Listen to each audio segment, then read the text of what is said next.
SSC JD 2025 मध्ये आलेला हा प्रश्न आहे. लेटेस्ट मध्ये आलेला बघा 17/2/2025. जर संख्या म्हणते 7807, 8022, 8667 सर्वात मोठी संख्या x ने भागले जाते तेव्हा प्रत्येक वेळी समान बाकी राहतात. तर x या अंकांची बेरीज किती विचारलं, म्हणजे जे काही मसावी काढणार आहे आपण त्यातील जे काही संख्या राहणार किंवा अंक राहणार त्यातील बेरीज किती असं विचारलं होतं. जेव्हा आपल्याला 3 संख्या मिळणार समान बाकी राहते असे म्हणणार, आपण बघून घ्यायचं दुसरी आणि पहिली मध्ये फरक किती आहे. म्हणजे 8022 आणि 7807 यामध्ये फरक किती आला.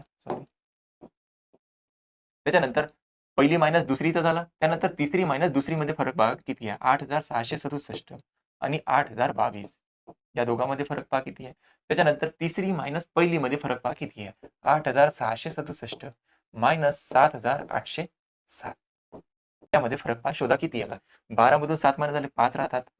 आजचा परत दिला 2 मधून 1 मायनस झाला 1 राहणार, इथे राहणार 2. इथे जर फरक पाहिला इथे राहतात 5, इथे राहतात 4, इथे राहतात 6 म्हणजे 645. इथे जर फरक पाहिला 0, 6 आणि 16 मधून 8 मायनस झाले 8. म्हणजे हा जो काही फरक प्राप्त झाला आपल्याला 215, नंतर आहे 645, नंतर आहे आपल्याला 860. त्यामध्ये पण बघायचं की अशा दोन संख्या शोधायच्या की तिथे सगळ्यात कमी फरक येऊ शकतं. या दोघांमध्ये सगळ्यात कमी फरक येऊ शकतो. ह्या आपण चेक करून घ्या फरक किती आहे. तर 645 इथून मायनस करा.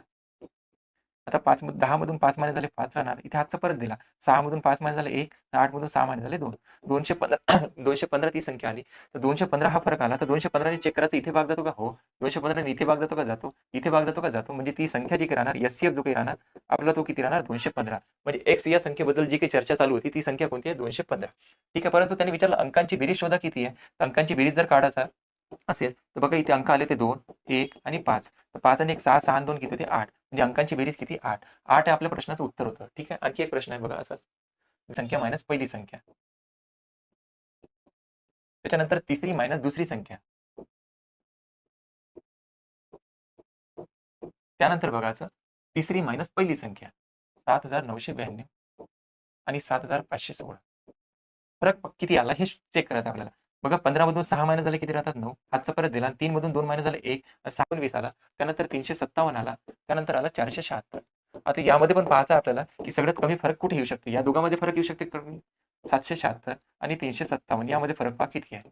तर 16 मधून 7 मायनस झाले 9. हातचा परत दिला. 7 मधून 6 मायनस झाले 1, 4 मधून 3 मायनस झाले 1. 119 म्हणजे ती संख्या जी काही आपला एचसीएफ जो काही आहे तो 119 आहे. आता बघा प्रश्नामध्ये काय म्हटलं तर एक्स बघा एक्स या संख्येतील अंकांचा गुणाकार किती. एक्स संख्याच्या अंकाचा गुणाकार किती. तर मग आता इथे बघा हे जे काही संख्या आल्या यांचा गुणाकार किती. म्हणजे 1 गुणिला 1 गुणिला 9, 9 गुणिला 1 9, 9 गुणिला 1 9 म्हणजे गुणाकार किती ना 9.